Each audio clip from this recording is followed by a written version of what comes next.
Hi, everyone. Welcome to Soothing Sundays.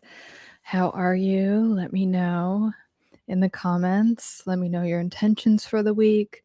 And if you're new here, I live stream twice a week. And on Sundays, we do Soothing Sundays and we get ready to have the best week. If there's any Sunday scaries that are trying to pop up, we eliminate those, we release those. And we always start Soothing Sundays with a neurological reprogramming tool. So that's what we're going to get into.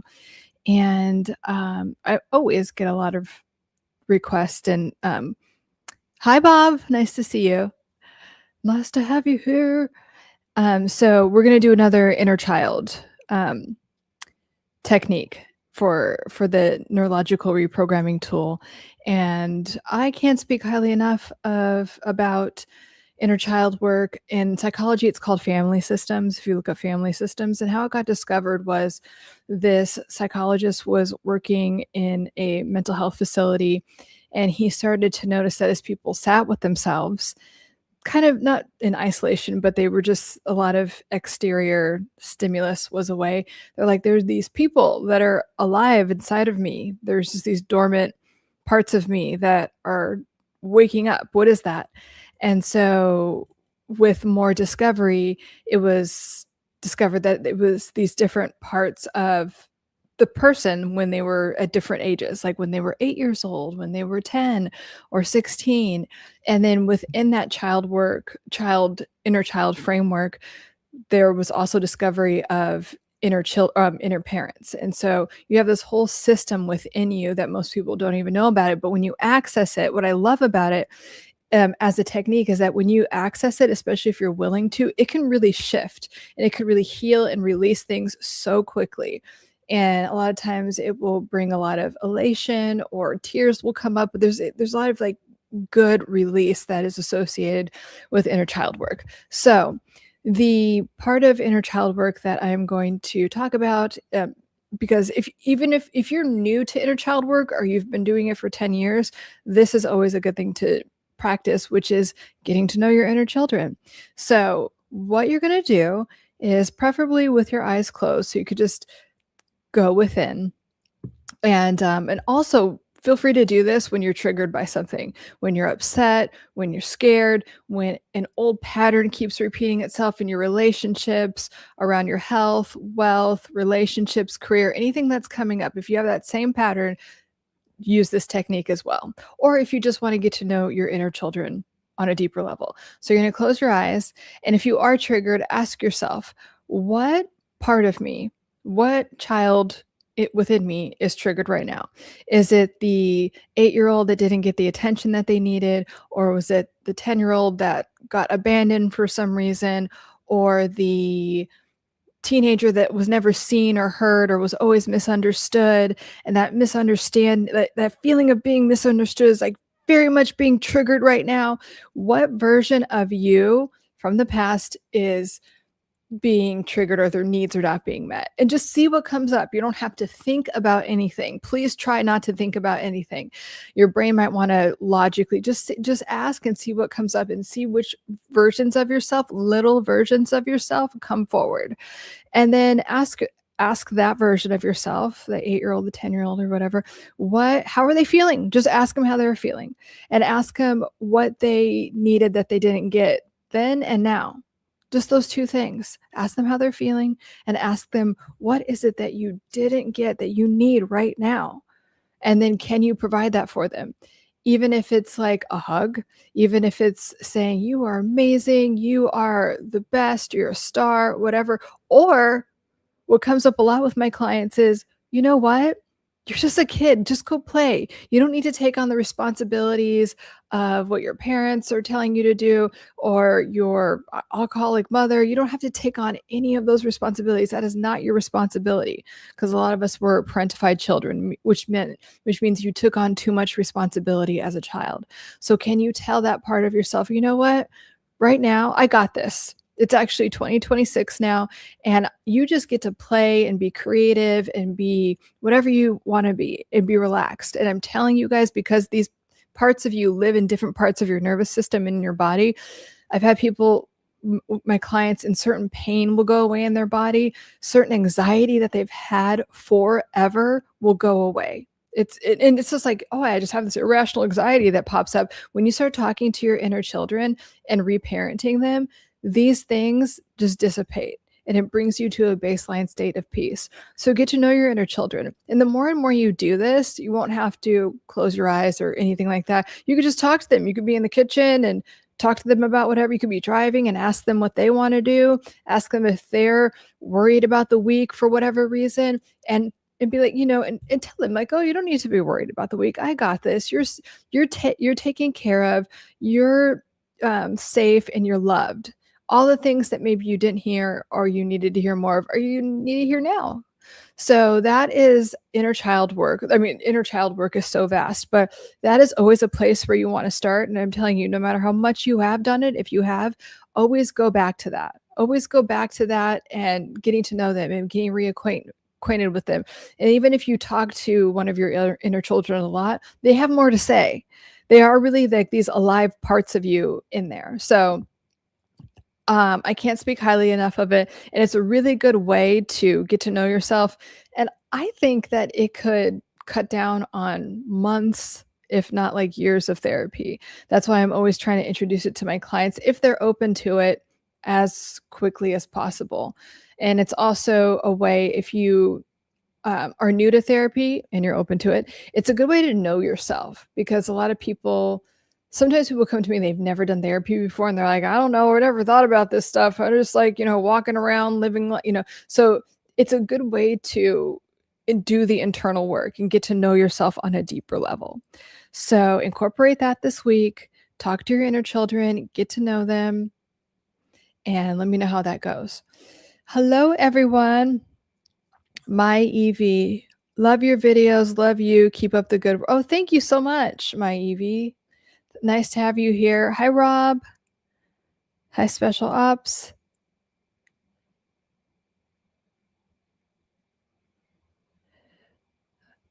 Well, hello, everyone. Let me know your wins for the week and your intentions for the week. It's good to we always have intentions for the week, but what is it, especially as we enter a new month, what is it that you want to shift? Even if it's just a little tweak, it could be something like just drinking an extra glass of water. It could be going to bed 10 minutes earlier, because when we say those things and we make an intention and we say them out loud, or even just putting them in the comments, it does help to, not that I'm not going to like call you or anything, but it does help to, when you say something out loud, it does really help. And then if you have any wins for the week, let me know. And of course, if you have any questions about mental health, toxic relationships, anything like that, anything mental health related, please let me know. I specialize in personality disorders and helping people with mental health and healing from toxic relationships. I need to get to the post office to figure out why they won't deliver my new ID. Oh my God, is that still going on? That's so annoying. Is it stuck somewhere? Like, that is odd. This might be a good time, Bob, to put your manifestation skills to the test. I'm just saying. But that is very annoying. But you could, so if you were to, according to Neville Goddard law of assumption, you could just imagine, like, you could play the scene in your head, like, okay, you call tomorrow and then it's just there. Or you call tomorrow, but you're walking in your mailbox and it's just randomly in your mailbox. Things like that. I'm a big believer in that. And the more I study it,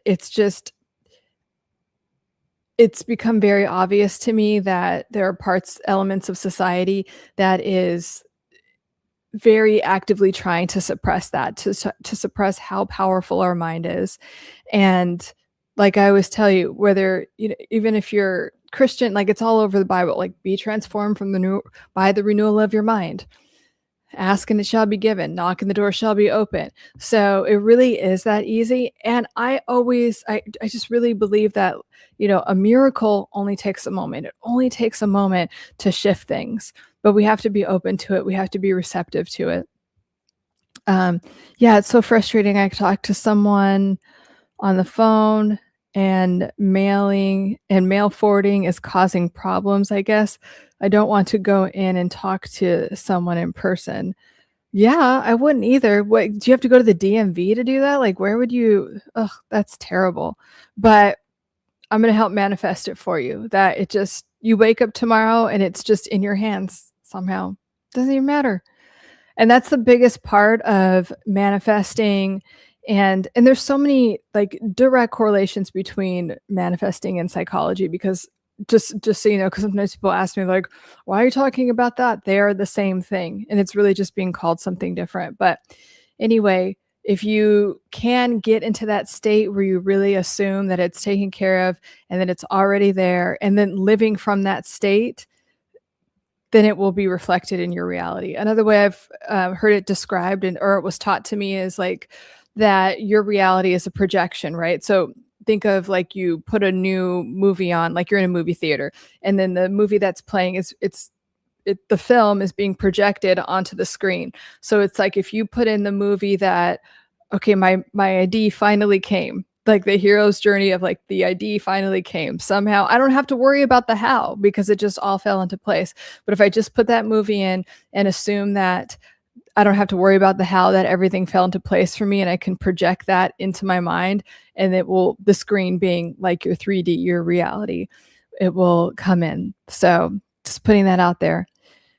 Are you taking patients? Yes. I call them clients. Yes, I am taking clients currently. And we could talk about that and see if you are a good fit for my private practice. And all my information, if you want to get a hold of me to talk about working one-on-one, it's in there. You could WhatsApp me. ID materialized. Yeah, it's the post office, not the okay. Yeah, the post office. So let's just say that you don't even have to do that part to go to the post office. I don't want you going to the post office. That sounds, I mean, not the worst thing, but why? So we could just say that all that is skipped, and it's in your mailbox. It's in your mailbox. And I have to say, when I've really done that, which is a form of surrender, when I've really surrendered and I help my clients like really surrender, everything falls into place. I'll tell you one story. I was talking to a client, and I was just starting to work with him, and he was so stressed out about a lawsuit. Like, it was really making him kind of like dissociated almost, and like very, very dysregulated. And so I'm like, listen, just hear me out. You've been stressed about this, but whatever we, give energy to, whatever we resist persists, and you're very much giving this resistant energy to it. So what if we just sat here? Like, let's just do it for a couple minutes, and then you just imagine what it would be like if it was resolved, because it's been going on. And he did everything, and then it's in his lawyer's hands. So I'm like, let's just get into the state for a minute. I mean, even just to regulate your freaking nervous system, because I don't want you having a heart attack, So it's like, can you get into the state of, I want you to imagine it's all resolved. And it's just like, you got that call, and it's just like, it's all been figured out. How does that feel? What are you going to do after that? Like, you're going to celebrate, you're going to relax, you're going to take a nap, but how does it feel to just know that it's just completely all taken care of? You guys, I kid you not. He was like, okay, that very much helped. And then he looks at his phone and he's like, Lauren, I just got an email that the lawsuit has been dropped, or all just the lawyer completely was like, it's a wrap. It's all, he's like, oh, and he like put his hand on his chest. And he's like, oh my God, I can't believe it. Like, that feels so good. And I'm like, you did that. You did that. You shifted your reality. I'm like, this is your movie. You can create anything that you want out of it. So, and then it was easier for him, because sometimes my clients are like, what the fuck are you talking about? Like, they don't really understand how powerful their mind is. So I'm saying, if you could really immerse yourself in that state. And I think it's an awesome thing to do on Sundays is sit and imagine how your week is going to go and just feel all the good feelings. I don't care what the fuck has happened the past 7 days, if it's all been bad and it's always been this way, or first of all, nothing is always a certain way. You can change it in an instant. I'm telling you, that's the truth. So can you get into a state where you're just so relaxed? And if you guys have evening routines, I very much recommend to do this every evening, especially as you're going to bed, because your brain is in a theta state, but especially on Sundays, because you're telling your brain, okay, I am this powerful and I am really literally mapping out and setting my week, and this is how it's going to go, and believing with all of your heart and every cell in your body that it's going to go that way and feeling so good about it. So this could count as an extra neurological reprogramming tool for you guys to do this week is, can you just sit and imagine all of that coming in? If you like to journal about it, because when you're journaling, you're really in that immersive state. My clients that like to journal, they're like, yes, Monday I woke up and it went this way. So it's called scripting. Monday I woke up and I did this and it went this way. And then I got this client and that was an extra $10,000. And then this happened. And then I had a really good date night, blah, blah, blah. This whole thing, and my health is on track and I've lost 20 pounds. Script out what you want to happen as if it already has, either with journaling, which is really great for rewiring the brain, or in your head, and immerse yourself in those thoughts. And especially as you go to bed. And then when you wake up, you might notice that your brain is like, okay, what do I need to do? Anxiety. So it's like, oh, no. I'm going to go back to, oh, this is my reality. This is what I have. This is my new reality. Isn't that great that I have that job, or I have that client, or I have that relationship, and my health is like this. Yes. Now I'm remembering what I am. And so we're just rewiring the brain and creating new feedback loops, because whatever you're firing and wiring the most is what is going to be reflected into your reality. I promise you. That's wild. Glad it worked out for him. Legal stuff. Yes. And that's what, like, that story. And I haven't thought about that in a while until now, but because the stress was so high. And so a lot of times when you hear about manifesting, it's like, oh, God's timing, and you have to do, no, you could have it in an instant. You could have whatever. This is your freaking movie. This is your reality. So you could have whatever you want. And in terms of, I believe in God's timing. God's timing is your timing. As soon as you have a desire, it's meant for you to have right now. So don't block it with any resistance or doubt or fear, or like this whole story of like I would even drop the story about it's taking so long. It's like, it's here. I have it. It's here. It never, like, it didn't, some people like to do the reframing when you rewrite the story. Like, and you go like, oh yeah, I never had that problem. It's just here. Whatever you need to do, but whatever it is you want, it's here now. So it doesn't need to take that long. I really preach that in my private practice. A lot of traditional therapy is set up to keep you in therapy for a long time, so you could be charged more.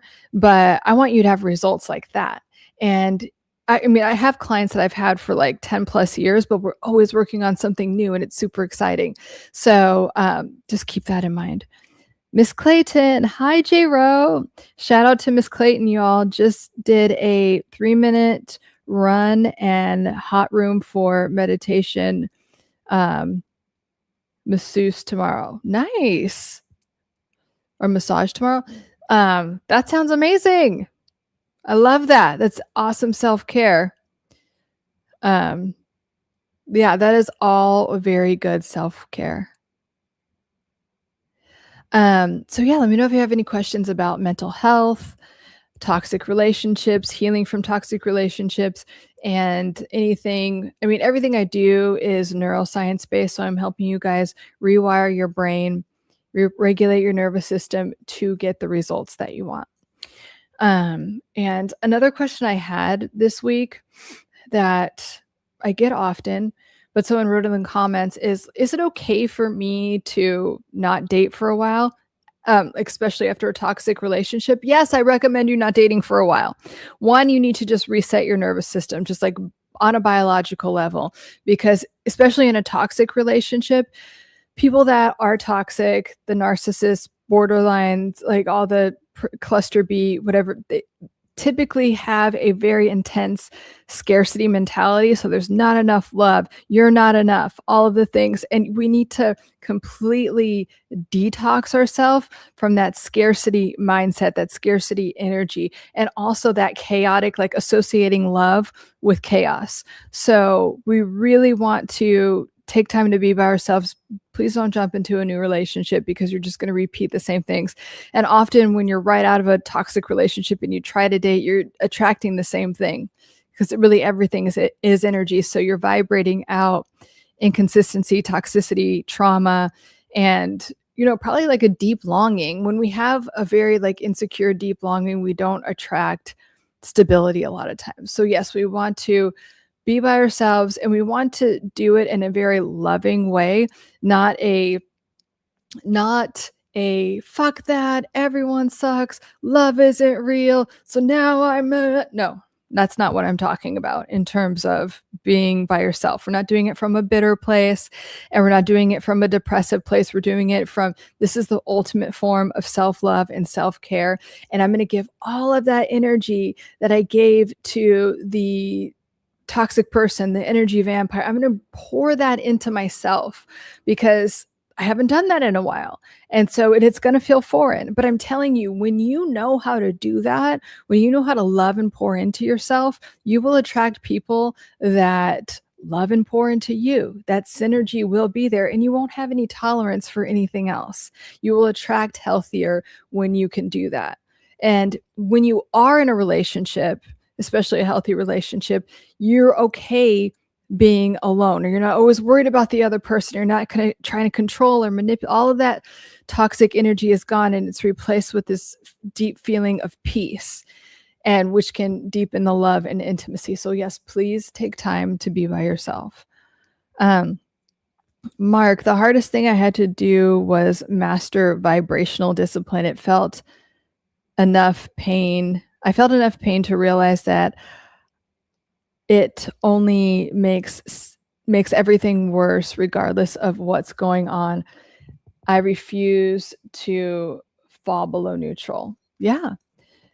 Knowing how to, like, understanding your energy and your vibration and knowing how to recalibrate it, just like in Dr. David R. Hawkins' work, when he talks about like the different levels of consciousness, which is energy and vibration, and knowing where you are and choosing to be at a higher level of consciousness and operate from there. So you're not in these fear-based energies. I forgot to put my little light on because it helps. Let's see. Bob, it took 10 years off dating. I took 10 years off dating once. That was probably too long. No, there's never like anything that's too long or too short. Like, whatever works for you is, I think, the best thing. And Bob, you were saying that it sounds like you're in a relationship that you really like now, so it was probably definitely worth it. So bravo to you. Not a lot of people would do that. A lot of people are too afraid to do that, or they're too afraid to take a couple months off dating.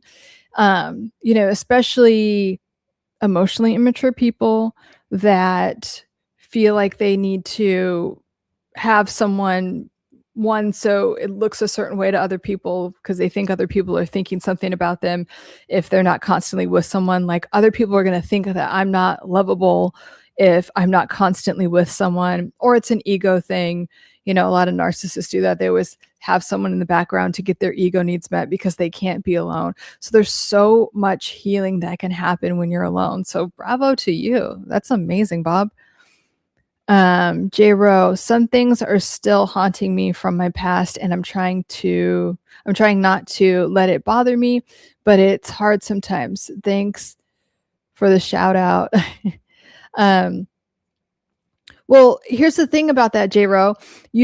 So if things are, haunting you from the past and you're trying to not let it bother you, why don't you bring it to the surface? Let's not, like, if there's something from the past that's there, it wants to be acknowledged and released. And so sometimes we get afraid to look at things because we're like, oh my God, it's going to take over. No, you can decide that you can bring something into the light and ask it, like, what do you want?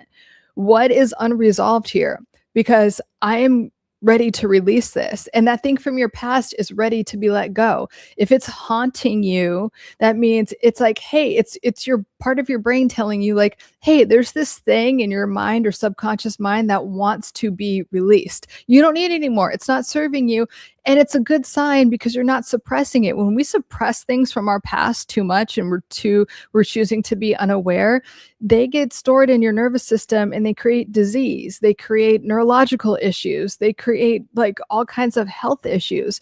So it's actually a good sign, J-Ro, that it's what you're describing as haunting you. It's ready to let go, like you're right there. So can you ask it like, what do you want? What do you need right now for me to just fully release this?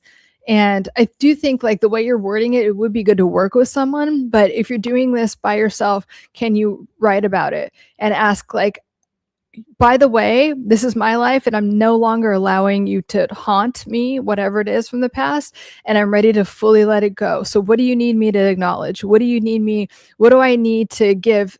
Again, using inner child work here. So if it happened in the past, go to that version of yourself, however old you were, and ask that version of yourself, what do you need right now? Do you need safety, security, love, reassurance? What is it? And can I provide that for you now? Even if it's going into your imagination and being like, okay, you're taken care of. And now it's 2026 and you're okay and you're safe and I love you and I'm taking care of you. So you can release that. You don't have to keep replaying that fear because there is part of you that's like, if it's haunting you from the past, that is saying, oh my God, this is going to happen again. This is going to happen again. That's all that version of you is thinking, because all that version of you only knows the past and only knows that whatever it is from the past. So you get to go in and tell that person that the past is no longer, it literally doesn't exist anymore. And that you are fully giving that version of you whatever it is they need and more. So they could relax, they can be at peace, they could go play or be creative or go do that thing they've always wanted to do, whatever it is.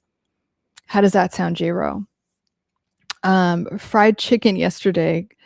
Guys, I'm here. Okay. Do I actually have a background in psychology? The fuck do you think? Yes, I do. No, I'm just doing like some cosplay right now. Like what? Bob, fried chicken. Yes, she has her own practice and a master's degree. Thank you, Bob. You just said it so much nicer than I did.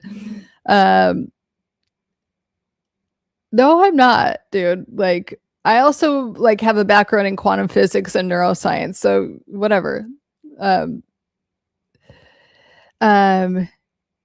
You can be educated and have spirituality too. Yeah. Like, you know what, guys, I do have to say, if you're spiritually bankrupt, it's going to be hard to heal. And I've worked with people that are spiritually bankrupt. They're like, there's no higher power. And then they come around to it as they're healing, or they are brought like freaking kneecapped to their knees by life.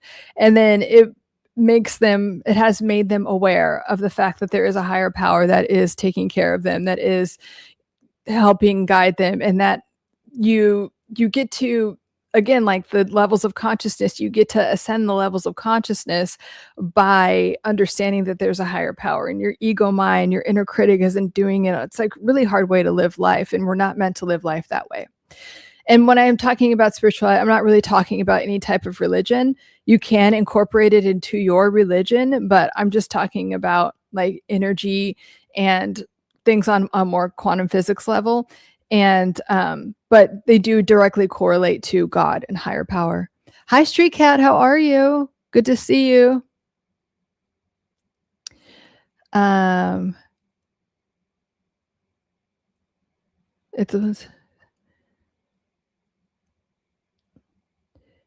Fresh, how are you? Nice to see you. I'm good. Cheers, mate. How are you, Fresh?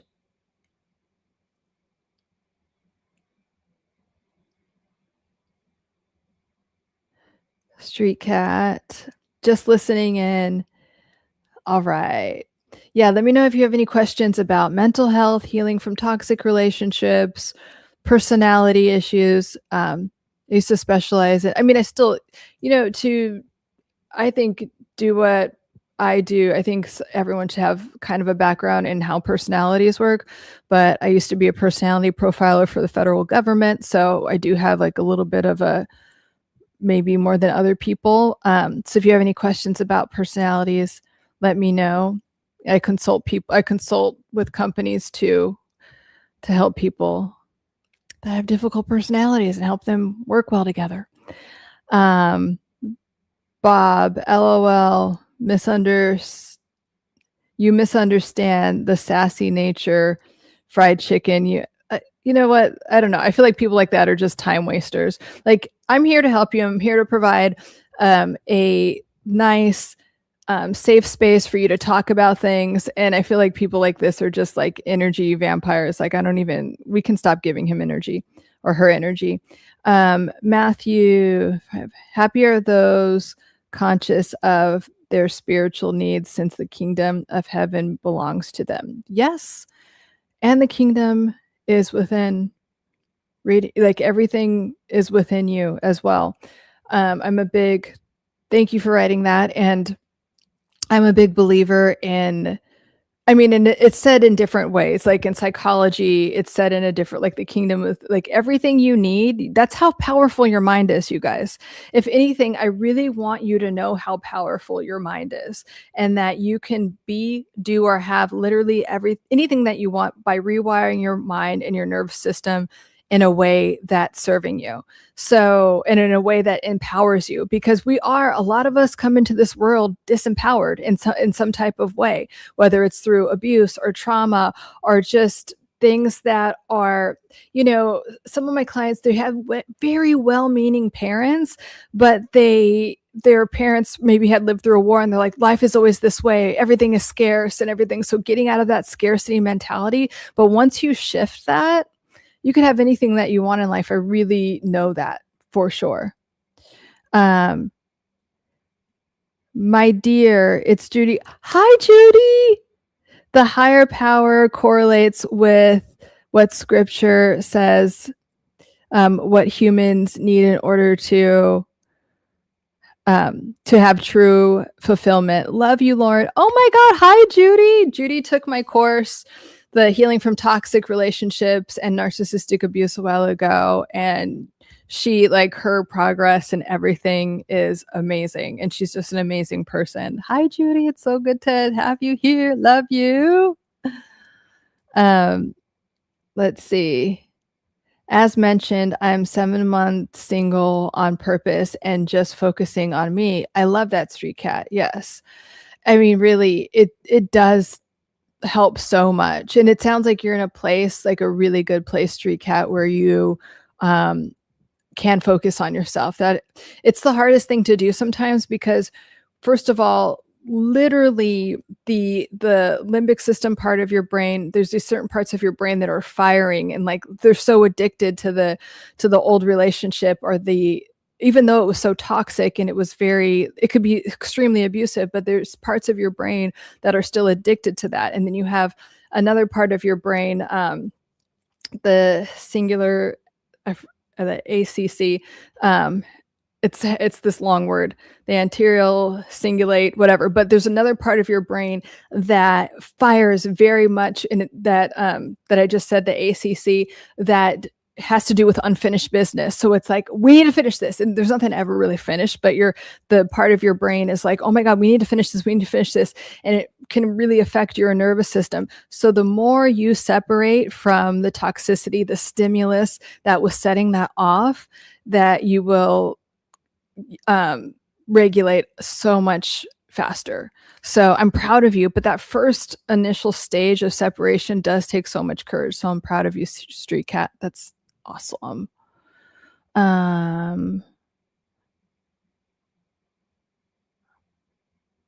Fresh, I'd like to hear about the identity profiling and how one officially goes about it on governmental level. Oh, so my last internship in graduate school, it was for working for the federal government and doing psych assessments and profiling for the federal government for people that just got released from federal prison. and I worked mostly with people that had drug-related offenses. There were some sex offenders, and so I didn't really like them as much. I didn't.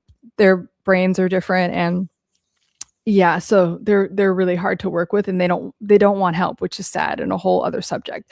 But so as an intern, I got trained to do that, but I had like a natural knack for it. I'm very intuitive. Like I suck at other things, right? I'm not great at other things, but I have always been so intuitive. So I got the profiling work done a lot faster than everyone else. So I just got really, like, obviously when you work for someone and you're really proficient at what you do, they like you. And so that turned into a job. And I did not think, I thought I was going to be like a marriage and family therapist and like just work with couples but anyway, I got into that work, and I do think it's a really good way to train that part of your brain to assess things even faster. And it really helped me trust my intuition, because coming from, I don't know, an abusive background, you're very intuitive. You're told to not trust your intuition. So that was kind of healing for me, but I fell into it. I was just kind of like following, I don't know, what God, universe had in mind for me. And I was just like, I just kind of fell into it. I just wanted that internship in grad school because it was a good one. It was a competitive one. So I thought it'd be good to put on my resume for a future job. I didn't know that was going to be my future job.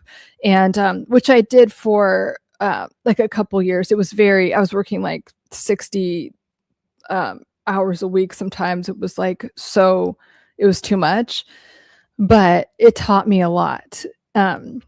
But yeah, there's lots of different avenues to get into it. If you get a master's degree in psychology, I don't know if they have it you can do personality profiling if you just have a bachelor's degree, but definitely if you have a master's degree and you want to go into government work, it's available to you, and you could do personality profiling. And then there are a lot of other kind of like independent agencies that take on federal government contracts, but you're still working for the government, and it's still a lot. So that's how I fell into it. I'm not like an expert on how to, like, the career path that I just it felt like a Forrest Gump type of thing. I'm like, okay, I'm doing this now. And then it really motivated me to start my own private practice, because I'm like, I need to have a balance in life. I was starting to get unhealthy just working so much. Bob, we're going to move. Oh, yeah. I want to get there. Where do you want to get, Street?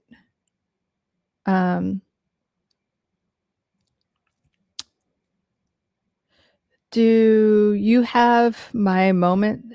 I do have my moments. The thought, LOL, which one?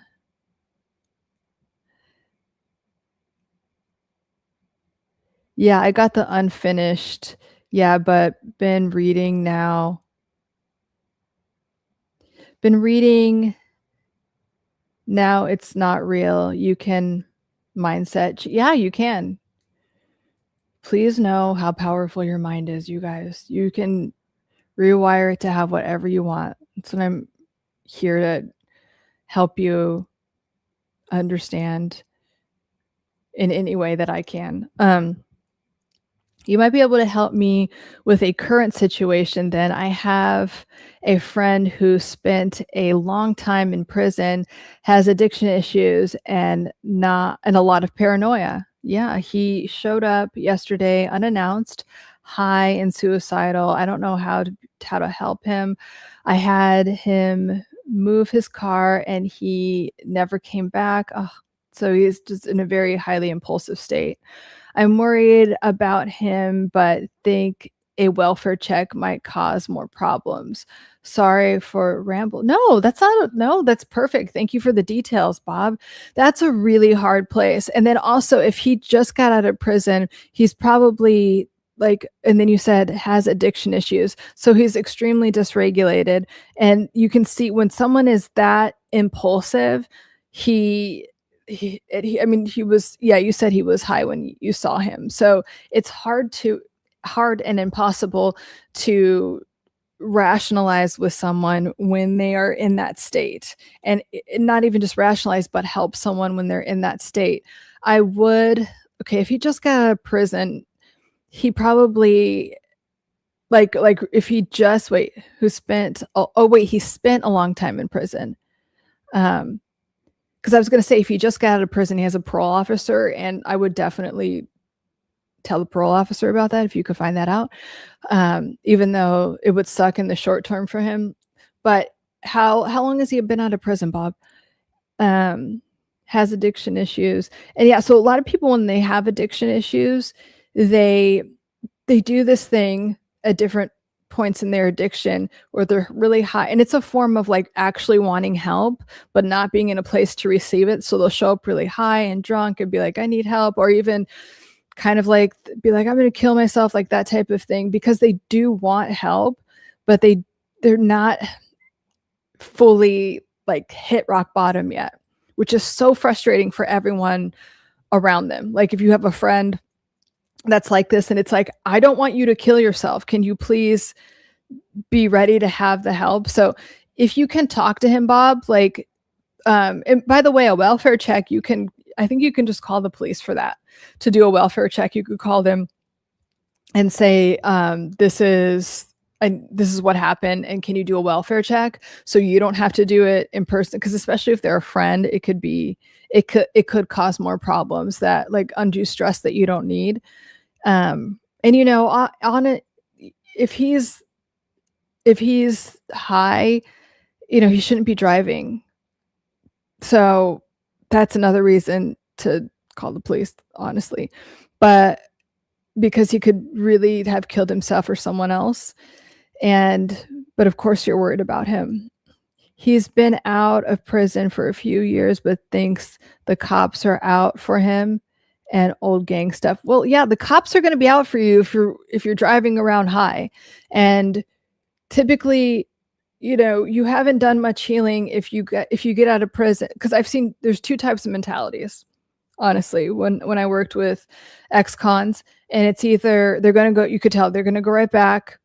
They either want to, or you can just tell they're going to go right back, or they're like, Lauren, or they would call you Miss Lauren, I don't want to go back there. Okay. And, I dealt with drug dealers. So they're like, can you teach me how to find a job where I could take a product that's legal and then sell it for a profit? I'm like, yes, I can. And so there doesn't seem a high level of motivation to change in that way, unfortunately, Bob, which is sad. It's so sad to watch.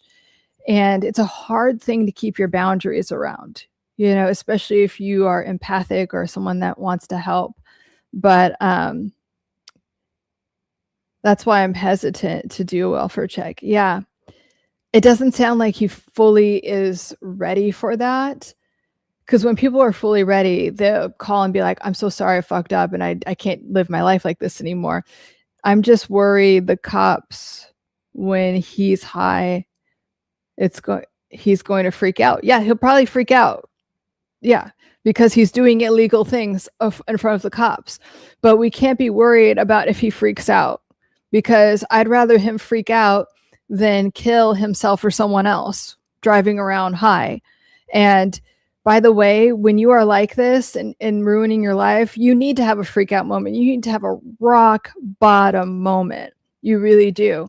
Again, like when people really succeed at finally doing any type, like a 12-step program, or really getting sober, they talk about that rock bottom moment they had, whether it's like something legal had to happen, or one of my clients told me that she remembers she was so drunk and she apparently went to the grocery store, got groceries, and then she drove up to her driveway and like almost hit the garage, or like tapped it. Didn't know that she did any of that. She looked in her back seat and she had twins, and she saw her twins. So she was driving her children around, somehow went to the grocery store, got groceries, like complete blackout. And that was her rock bottom moment. And she was like, I could have killed my whole family. And so we need to have whatever that is, like they need to have that. And we want to give people the dignity to have their own experience, even if that dignity, or even if that experience is going to be painful for them in the short term. Because if we try to not enable it, it actually ends up being enabling, but you're not thinking of it as being enabling. But if you're just trying to cover up for them or trying to placate them in the moment, or they're screaming at you that they need money, probably for more drugs, like, no. So that's actually a really good point. And yeah, it doesn't seem like he's, I know. And that's the hardest part, Bob, when we have to watch people that we love and care about, and they got to just learn things on their own and hit rock bottom on their own. And what's so scary about people with addiction issues is that they might die. They might not make it. And it's really hard. And we think we can have some control over it. We think that we could do something, but we're not. We're, in 12-step programs, they say that person has a higher power and you're not it. Like, you're not their God, even though you feel like that. And you feel like, even if you kept him locked in a room forever, he would eventually, like you said, he just went to move his car and fled, I'm sorry, Bob. That really sucks. It does. But what you can do is let him know that you're there for him when he's ready to get help. And you really have to be like a broken record. So he'll call, set a boundary, like, you're not allowed to come over to my home if you're in this state, high, belligerent, and I'm ready to help you when you're ready to help yourself. And just say that over and over again. And that person will either be like, fuck, I know I can't go to him to do my whole drama because he only is there to really help me. So you repeat that on repeat all the time. And then, and then when he's ready, you can be there for him. And then if he drops off again, then you're like, okay, it's like this just really sharp boundary. Like, okay, you're high again. I'm not dealing with this, but I'm here for you if you're going to help yourself.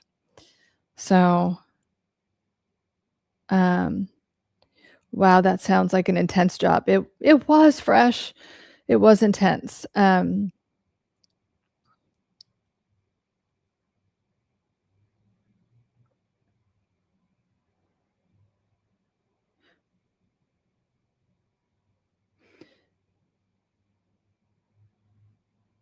Yeah, I can't have him bringing trouble into my house, but can offer emotional support. Yeah.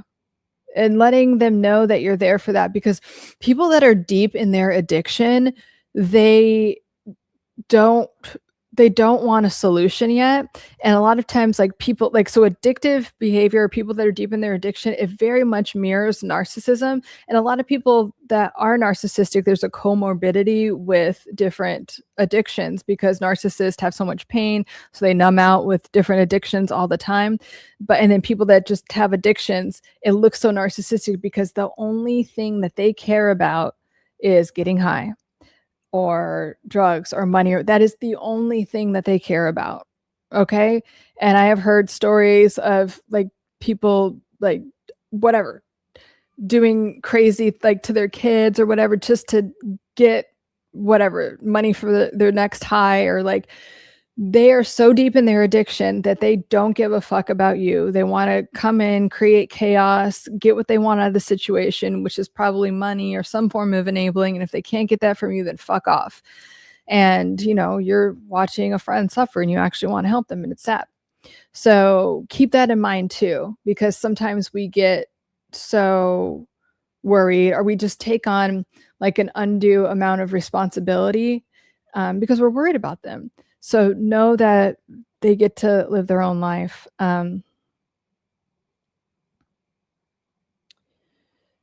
So yeah, let me know if you have any other questions or updates, questions about mental health, healing from toxic relationships, or updates, any wins for the week that you want to share, or any intentions that you have for the week. Let me know what they are.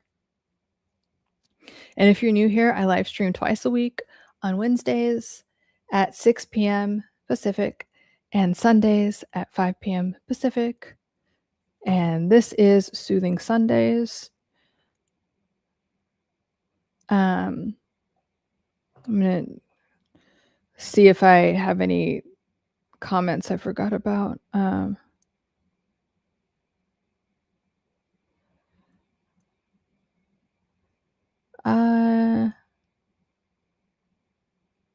went over that one. Oh my gosh, I'm going to repost this video. So I did a video. Let me see what the name of it was. So this might sting a little bit. Oh yeah, it was about like if you're a beta male, you guys. And it was like you could tell like the people, the only people that commented on it were these guys that are, you know, probably beta males. So they're like, well, what do you know? Blah, blah. And they're like, I'm not doing that. Like, it's just really funny. It's really kind of like interesting how, you know, some men are just like very angry at women. Like, oh, fuck monogamy. Okay, well, if monogamy isn't your thing, like, I don't know. And again, if it's not your thing, you know, if you have this avoidant thing, that's fine. Like, I don't know one avoidant person that is like happy with their life. And I'm talking about the actual avoidant attachment where they're like, oh, I don't want to get into a relationship, or I just want to keep things on a superficial level. Well, they're going to be fucking superficial, and then you'll eventually complain about that, like an avoidant always does. And or they create situations where someone that has self-esteem isn't going to put up with it, and they're like, oh my god, then it's your fault, and you're too much, whatever, and you know, you're too much, you're not enough, type of thing. So stay away from people like that, you guys. Yeah, I'm getting better with boundaries. Yay. I let him stay a while back briefly, but it was problematic. Yeah, so I made him go to detox. Yeah. And it sucks because even letting someone, like giving someone shelter, you know, a free place to stay that is like that is enabling them, right? So because again, they don't care about anything. They really don't, except getting high. So, and then if they can't use you for what they want, then they're like, well, fuck off. Sad. Fresh, I've been in these sorts of situations and your advice is gold. And a lot of people could use it. Respect. Thank you, Fresh. Yeah, it's a tough one. Like, it really is. But when you have those clear boundaries, you know, it's like that detaching with love. It's like, I can't, because I love you and because I care about you, I can't enable this behavior. So I'm going to detach from this situation so you can, like, eventually your life can play out for what's best for you. And again, like, they have a higher power and it's not you. And hopefully their higher power leads them in the right direction. And sometimes it's a rock bottom moment. Sometimes like, okay, I tried everything else. So here we go. Got to push you off that cliff and make things really uncomfortable. And I think we've all had moments like that in our lives where things just got really bad, where you had to like really change your level of consciousness. I've had it a bunch and it's helped me a lot in so many ways. And I think I like the Joe Dispenza, what Joe Dispenza has to say about this, because he had, if you don't know who Dr. Joe Dispenza is, he got in a really bad bike accident when he was doing some race. And they're like, you're never going to walk again. You're paralyzed, all this stuff. And he's like, nope. He's like, I know that there's some kind of consciousness that can heal me. This is the whole thing. He's like, I'm just going to sit in meditation and I'm going to imagine my spine. Because he refused the surgery. They're like, well, we can do a surgery. It might do something, but sorry, buddy, you're kind of fucked. Like, that's basically what they told him. He's like, I'm going to be fine. And so he would sit there and meditate again and again about like his spine going back into place and him being perfectly healed. And he asked for an intelligence greater than him, that's all he called it, to help heal him. And he would just meditate on that over and over and over and over again. And he became completely healthy. So, but his point is like, don't wait for the crisis. Don't wait for the crisis. If you want amazing health, if you want your wealth to be this way, don't wait until some like bankruptcy happens, or don't wait until like, do it now, claim it now, have it now. You don't have to wait for the crisis. But I do think that addiction and recovery from addiction is so spiritual and so profound and can really upregulate, like like propel you to another dimension because of that, because it is such a crisis moment. But all I'm saying is, like, in the future, you can move out of that, not always waiting for the crisis. Just saying. And, sometimes I'm still not good at that, but it's good to remember, have that Joe Dispenza, don't wait for the crisis.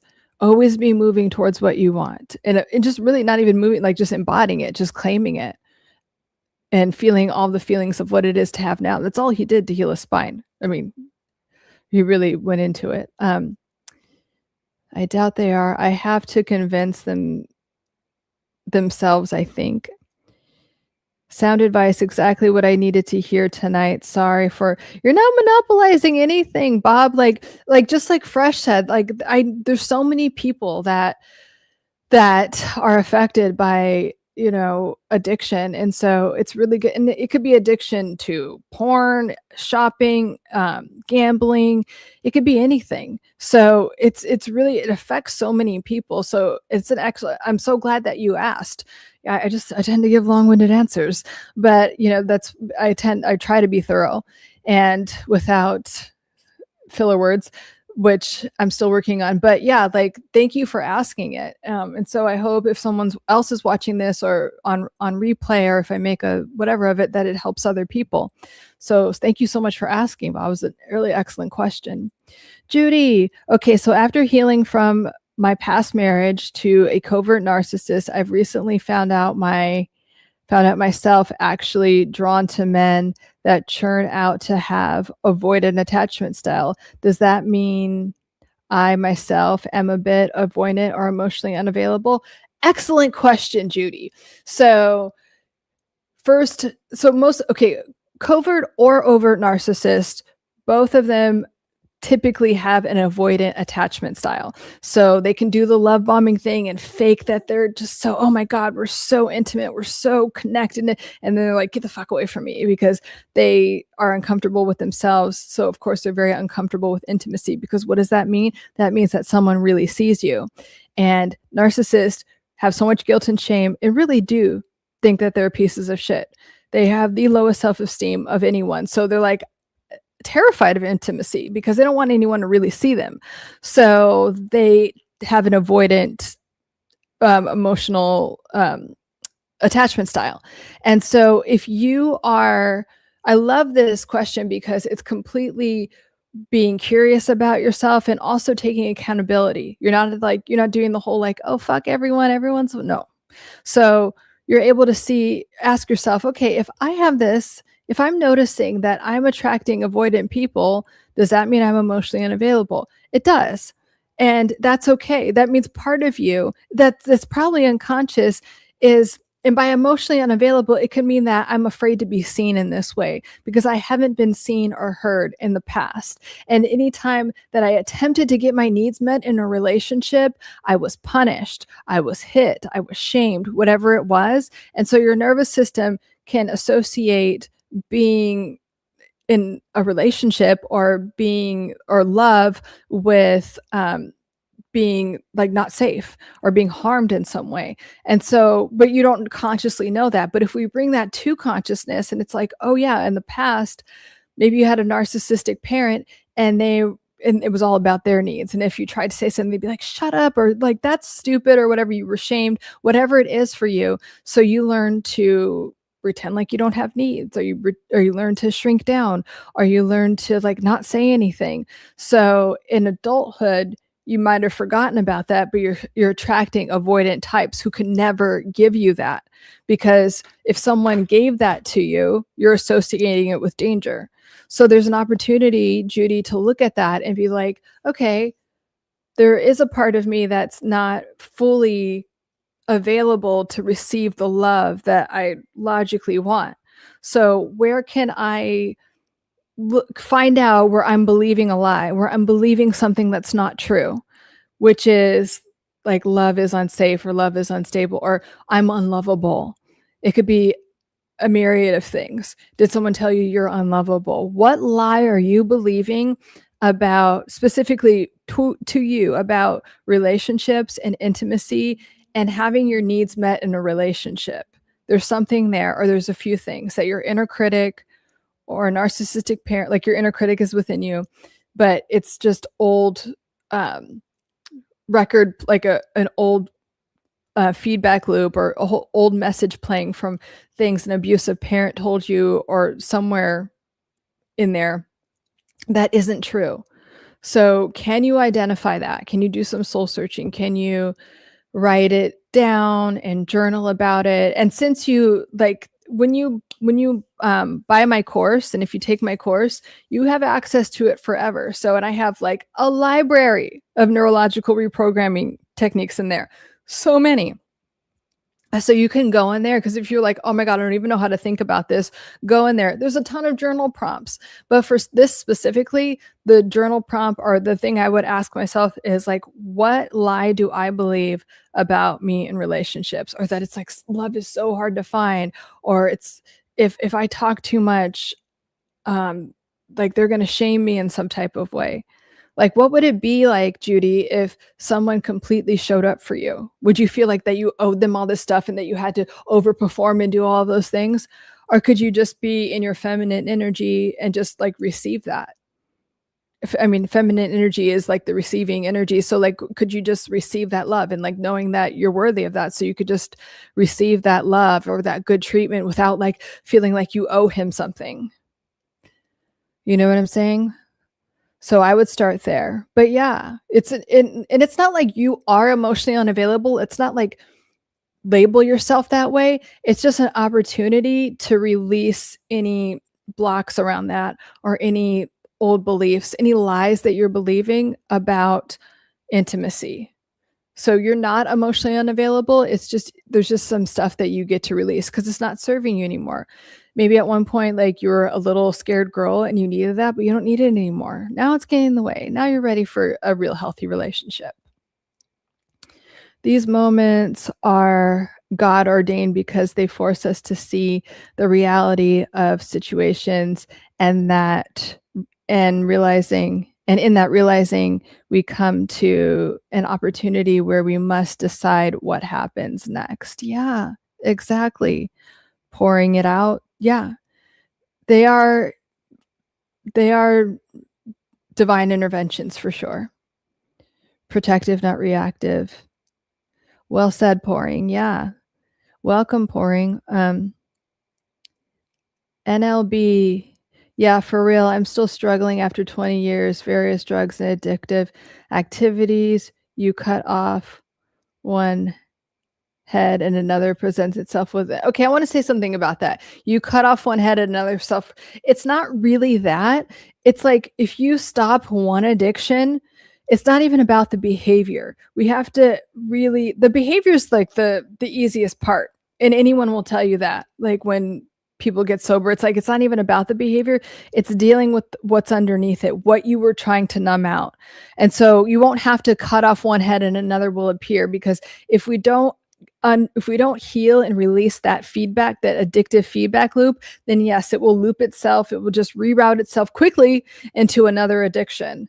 That's why I was saying on Wednesday, the reason that they tell you to not get into a relationship when you're first in AA is because like the first thing that people want to do is get into some chaotic relationship where they can keep all their addiction things going, addiction feedback loops. So it's about healing that addiction feedback loop. Like, what are you trying to numb out? What are you trying to escape from? What is it? What gets to be released?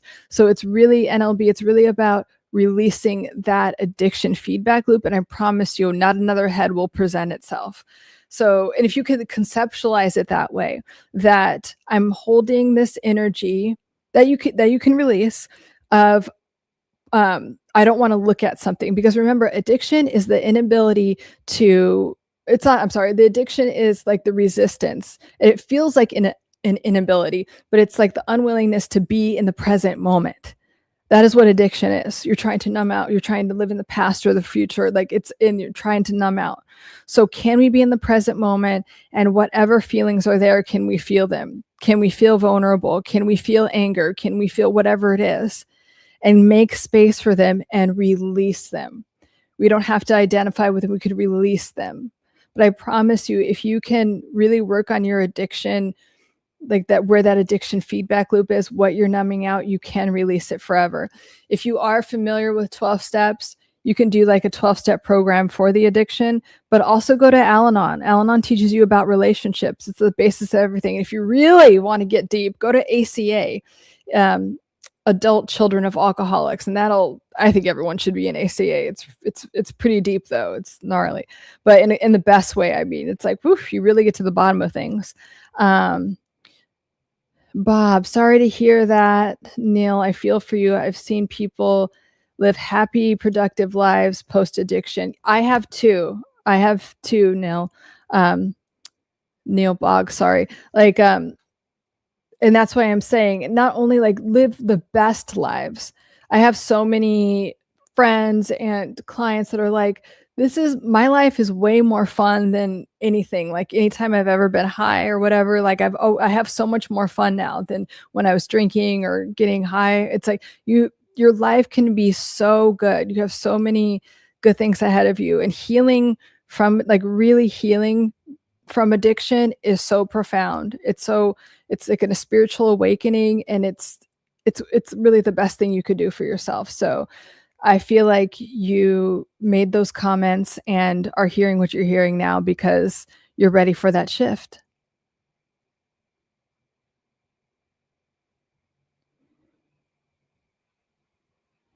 Thank you for sharing.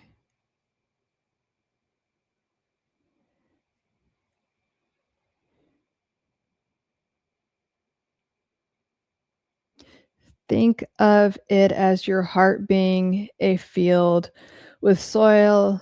When a field is churned, the old comes up unless it's cultivated. Yeah, we're just releasing these things. What I like to think of, or I use the analogy that your brain and nervous system is like a computer. So we have to update it constantly, right? We have old apps running in the background, or if you're trying to run Windows 92 in 2026, it's going to glitch. It's going to cause a lot of problems, right? That you might be trying to cover up with alcohol or whatever, when you could just uninstall that program and install a better program, aka rewiring your nervous system, creating new feedback loops. But we have to install new programs. But whatever analogy, but your brain does work a lot like a computer. Judy, okay, I have to dig the crates of your library. Let's see, a little bit. I'm in between giving and receiving. Fully receiving does feel foreign. Bingo, that's it. Yes, it does, especially if you've been in so many narcissistic relationships, because narcissists just want you to give and give. Remember, they're energy vampires, and it's never enough. It's never enough. So you get into these states, like this kind of like a codependent wiring where it's like, okay, if I give enough, they'll calm down. They'll give me a little bit of love, or they'll give me the same. No, it's this bottomless pit. And then they make you feel like more and more shit, like it's never enough. So you get in this fear-based state of like, I have to overly give, or I have to give just as much to get. But especially in, if you want to be the feminine energy in a relationship, you have to receive. You have to allow yourself to be courted. You have to like be able to like get flowers and be taken out, and like, we're not doing 50-50, that type of thing, and just be in a place of like healthy courtship and be able to receive, and really being okay with that. And you could even do a meditation where you're just imagining yourself receiving things.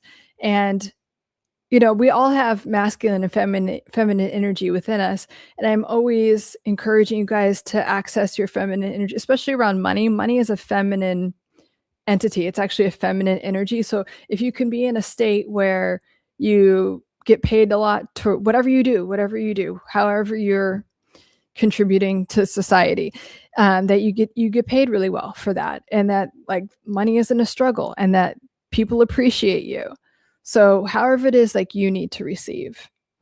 But being in a receptive state is how you get your life to fall into place. Like if you're a fan of Abraham Hicks, talks about that a lot, but it's all the same thing. Like, we have to be in a place where we receive.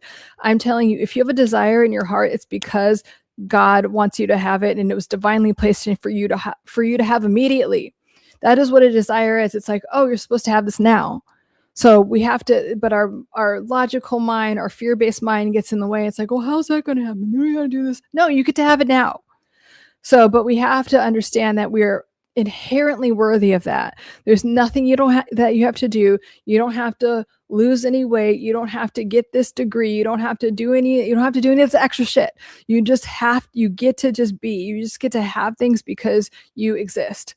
Because you're a child of God, because you are inherently loved and always taken care of. That's why you get to have it. That's all. That's it. That's the only reason. How freeing is that? Cope. Let's see. After the discard 2 weeks ago and diving into the research, I fully understand. I am not holding a grudge. I just understand her nature now. I realize it's not her fault. I just needed to up my mental glow. The universe is game and I understand it now. Good, Cope. Yeah. And I understand her nature now. I realize it's not like, if someone's behavior, it could be their fault. Like, you know what I mean? Even if they come from trauma or whatever. I come from a lot of trauma and I don't treat people like shit.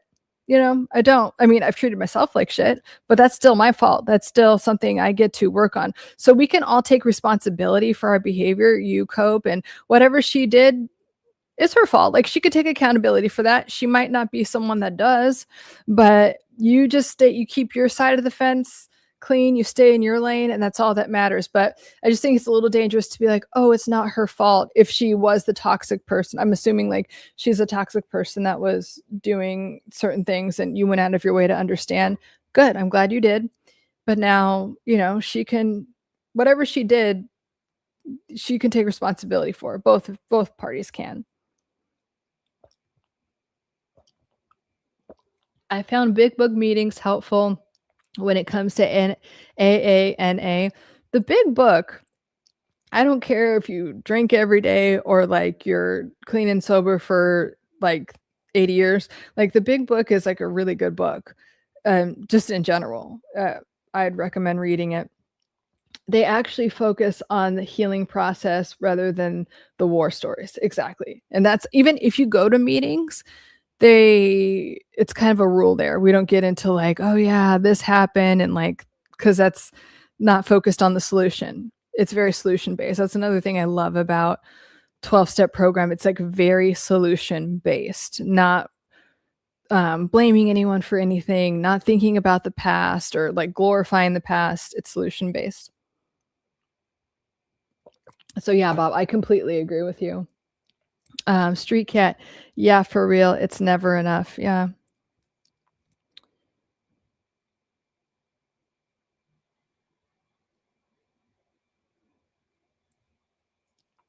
Yeah, pouring it out. I think it's brain heart, like a cohesiveness between the brain and the heart. This is another thing that Joe Dispenza talks a lot about. So we have a brain and we have a heart, but we have to come from a place where we're not letting the fear-based mind control everything. So we have to come from a place like your thoughts should not, we don't want them in a fear-based like survival type of state that is continuing the feedback loops. And so, yeah, if we do drop into brain heart coherence, as it's called, then that's how you manifest. That's how you connect with higher states of consciousness or God. And yeah, you can be in a flow state when you have brain heart coherence. I mean, that's my opinion. And that's what Joe Dispenza's work is about. And he very much, and his work it's very spiritual actually, and metaphysics and quantum physics, but he also brings in a lot of science too. So both wherever you're coming from, you can understand.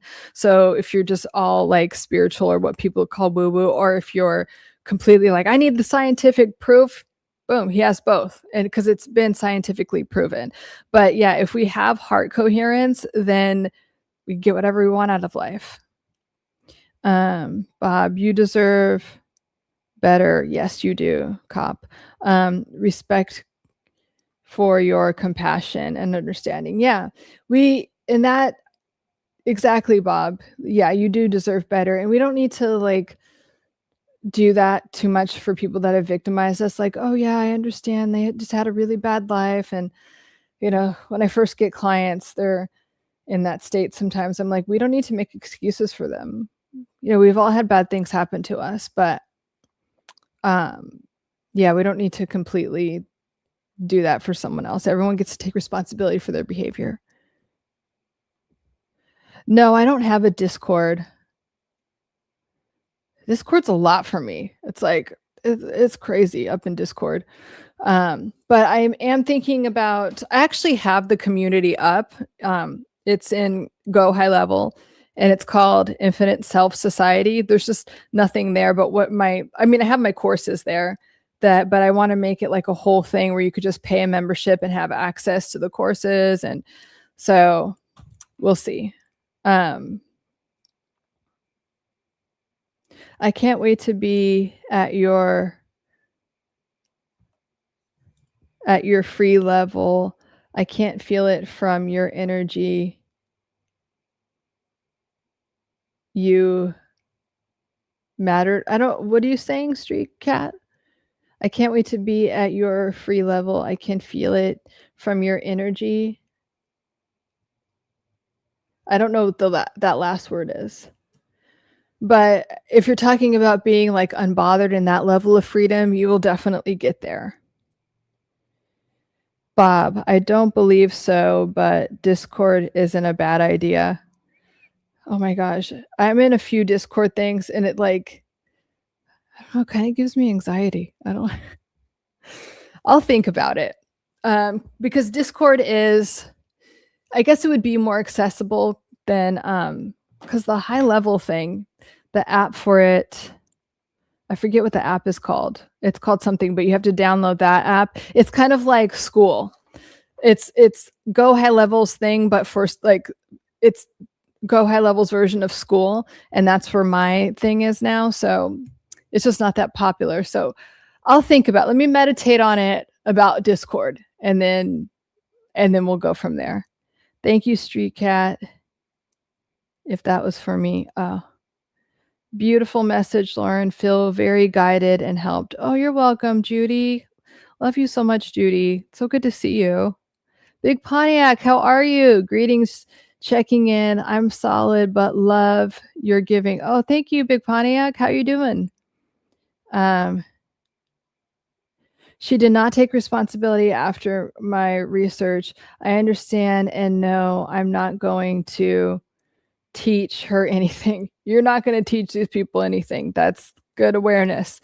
You want to. It's like, don't you want like the relationship to work? No, they just want to get what they want out of you.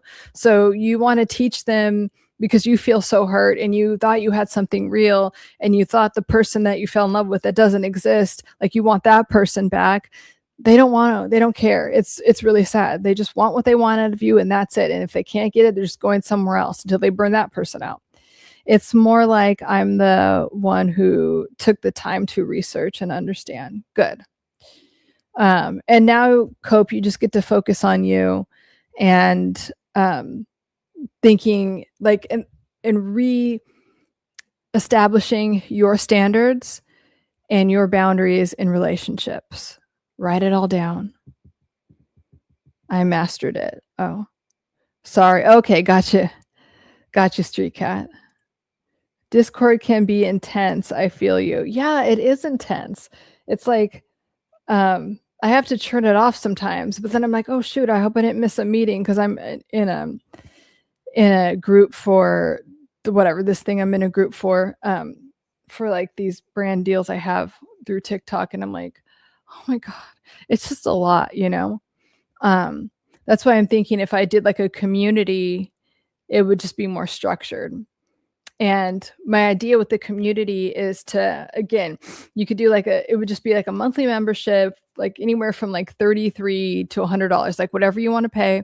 And then we could do like a meeting like this once a week, but then it would be on Zoom, and then I could like, be talking to you actually instead of just writing in the comments, and we could just go back and forth and chat, and then it would help other people in the same way. So the same type of like excellent questions that you guys ask, but just more conversational where we're actually talking to each other.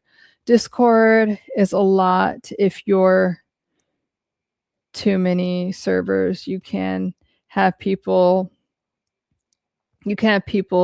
pay to access certain roles if you want to change courses. Yeah. Discord is a good way to build a community. Mods can be, yeah. No, I have thought about it for sure. I have thought about it. We'll see. I am, in fact, too many servers. I have like 5,000. Oh my gosh. See, that's what I mean. And that happens easily, like 5,000 unread tags. Yeah, that can happen. And so it's like, oof, I don't know. We'll see. We'll see about that. But anyway, I'm going to wrap up soon unless anyone has any other questions or anything that they want to say that they're going to work on for the week or anything like that. I'm going to wrap up. Great questions, you guys. I have Discord, but yeah, Discord's intense.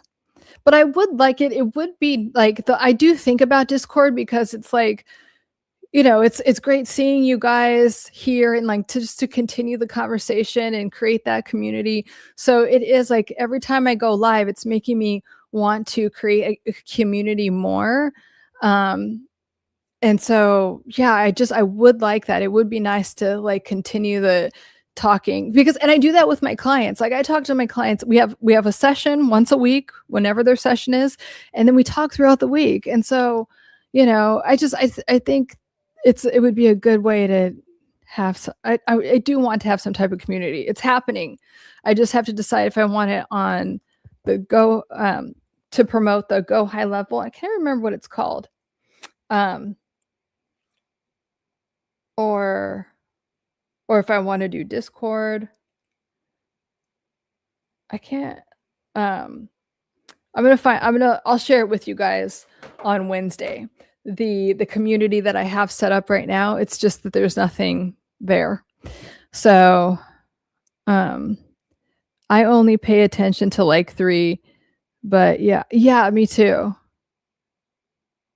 Neil, every Wednesday. Yes, so I live stream every Wednesday at 6 p.m. Pacific Standard Time, and then Sundays for Soothing Sundays at 5 p.m. Pacific Standard Time. So nice to have you, Neil. Welcome. Fresh, I have no fear. I'll be there. Nice, Street Cat. I'm glad you'll be there. I'm on Discord for my channel. Oh, you are? What's your channel about? Yeah.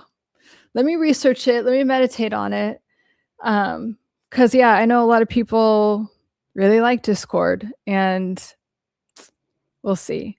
And yeah, you can do video chat, but like the video chats that like when I go to meetings on Discord, it's still one person. No, you can bring up someone on stage. Yeah. And then other people can still be muted. So I just like the idea of having a community like a live where we're all on video, like not that you have to show your face if you want to, and like if you have a question for that week, we are just chatting about it in real time.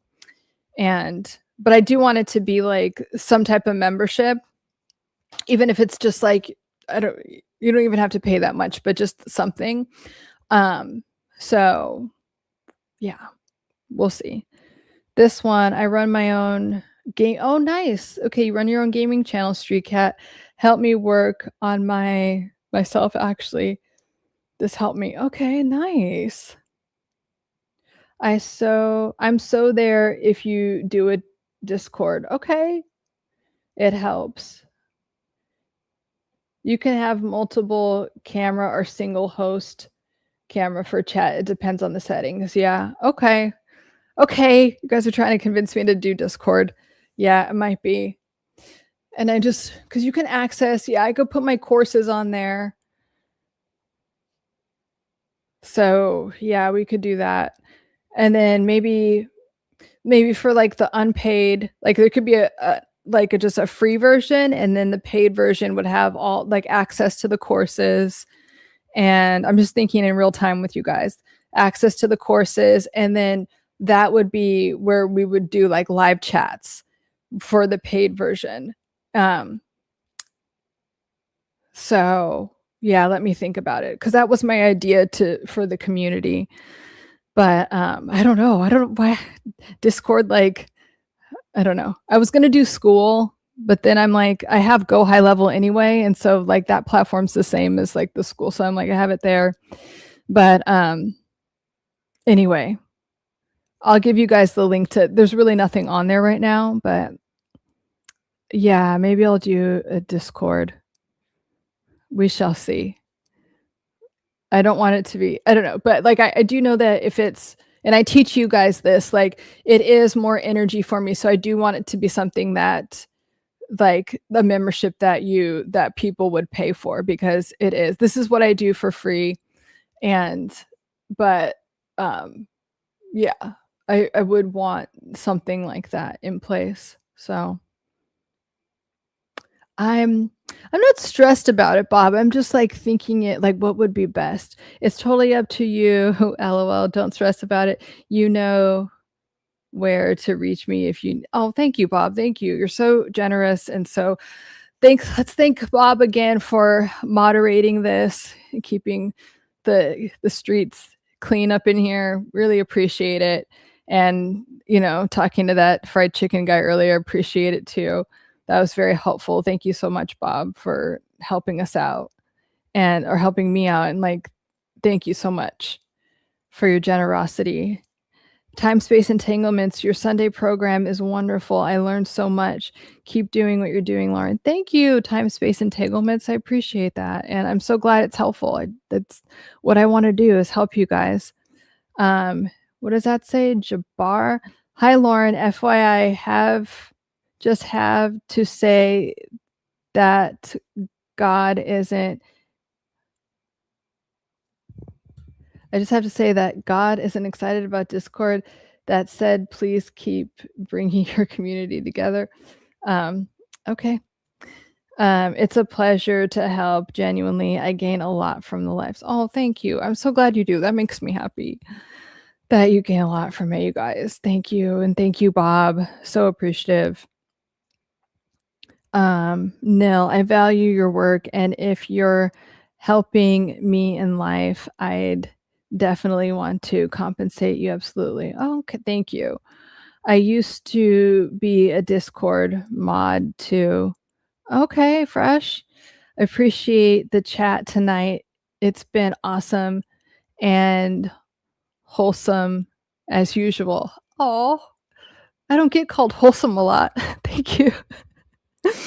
I know. I mean, I am wholesome. I don't know. But like when people are, like that fried chicken guy was, I'm like, bitch, don't fuck with my people. Like, cause I'm trying to, like I want to provide a good space for you guys. So when people are being annoying, I don't feel like I'm being that wholesome, but thank you.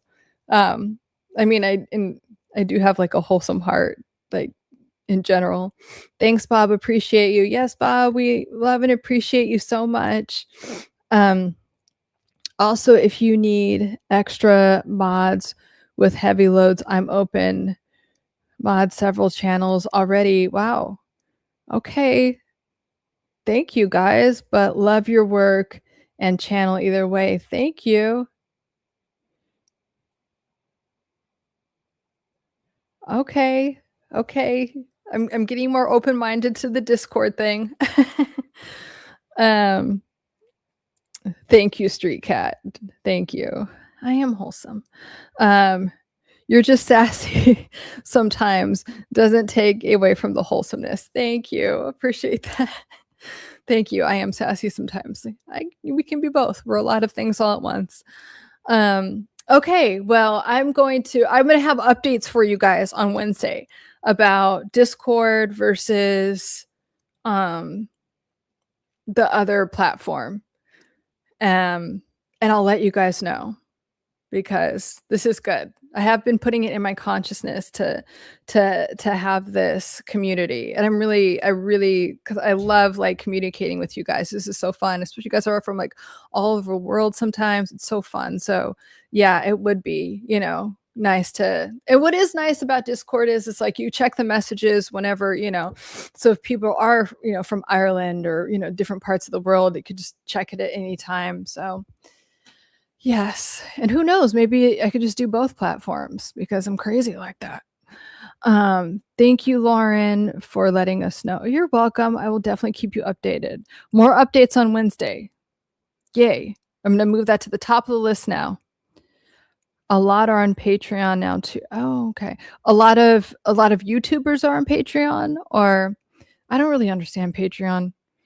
Like, and because it seems like on YouTube you could have a private membership, and that is like, is that like what Patreon is? I don't know. I have to look into these things. I sound really old right now. I'm like, what is this?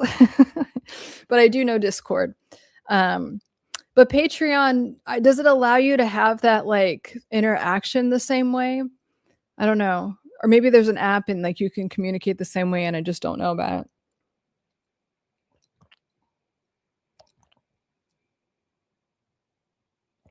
It's hard to connect with good doctors on Patreon. You have to pay a lot. Oh. Should I be friends with an ex-narc who cheated? 8 years ago, we divorced 4 years ago. She's still seeing a married guy. No. I mean, short answer, no. We get addicted to these toxic relationships. What I would focus on,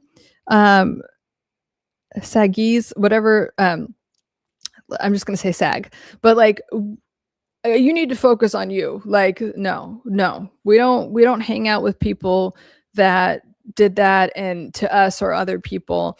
And I do think that part of your brain is just addicted to that person in that relationship, which is fair. That happens. But you get to focus on completely detoxing from yourself. I'm detoxing from yourself from that relationship and detoxing your brain and nervous system. You'd be great. Take my course. I think all my information is in the description. Please take my course. And, anyone that takes my course, you're not just out there in the wilderness. I check on you. And when I reteach the course throughout the year, and you can join at any time. Or you could, you have access to the course forever. So you could like retake it again and again when I do it in real life, but like in real time, I mean, but no, please focus on you and your healing and never talk to that person again. Patreon is really cool. That said, there are probably fewer people on Patreon. I don't care how many people are on it. I'm just thinking about what would best serve me and my community, and just there being like a good sense of community. I agree with no, LOL. I feel like that's asking for more problems. Plus, Patreon doesn't allow the chatting. Okay, yeah, that's what I was wondering. Because, like, I do like the chatting part on Discord, but then I don't, like, about stuff I don't care about. So it's like, oh, I'm getting a lot of messages. But I also know that you can mute whatever you don't want to. So I wish there were community platforms called Harmony. I know. That's the other thing I don't like about Discord is like, I don't want to constantly be saying Discord all the time. It's not a great word. Yeah, I wish it was called Harmony or like Peace or something. We got to start our own platform, you guys. For like mentally healthy people. Like, not, you don't have to be mentally healthy to be here, trust me. But like people that care about harmony. Aha, Lauren, I like where your heart is. Yeah, that's exactly. And like, I guess that I think that's my biggest resistance to Discord is that it's called Discord. So, but mine would be called mentally, mine would be called, I don't know, something, whatever. Like I said, my community is called Infinite Self Society, but I'll find something to name it. I got used to Discord. LOL. I don't always dig it, but yeah, it's like, can we find something like Discord? I mean, I think school is kind of like that. But if I did school, I could just do, I don't know. I'm gonna think about it, you guys. I'm gonna deep dive into it and let you guys know what I come up with on Wednesday. Thank you for putting this in my consciousness because I've been wanting to, so I'm gonna give it more life this week, and I will have lots of updates for you on Wednesday. Oh, infinite self community sounds amazing. Yeah, I like the idea because I was like thinking like limitless, but I don't even like the word limit, because your words, like they say your words or spells, but like your words and what you think and say are so important. And so if you're infinite, that means you're never, and like really you could be, do, or have anything you want, guys. And these toxic ass people in your life are just there. They're a starting point to skyrocket you to the best life you ever had. Okay. Toxic people are rock bottom moments for you to like have your best life. I promise you that. So, and to really understand how infinite you are in the best way. Discord gives gamers. Oh, okay. I mean, the Discords I'm on are about, like brand deals and stuff like that. Cheers, Bob. Thanks again, Lauren. Catch you. Yes, catch you. See you Wednesday. How about reassembling your identity? Yeah, I mean, that's part of it. Part of what I like was conceptualizing as your infinite self. True, Lauren. I totally got you. Yeah. You get it. You get it, Jabbar. Cheers, Fresh. I just removed the toxic situation. Good. Okay. Well, thank you guys. Amazing questions. I'm going to wrap up for the evening. Have a wonderful, very peaceful, lovely Sunday and beautiful week. And I will see you on the first day of the month. July 1st, Wednesday is what that will be. And I'm looking forward to seeing you guys. And nice meeting the new people here. Thank you again, Bob. I love you guys. And I'll see you Wednesday.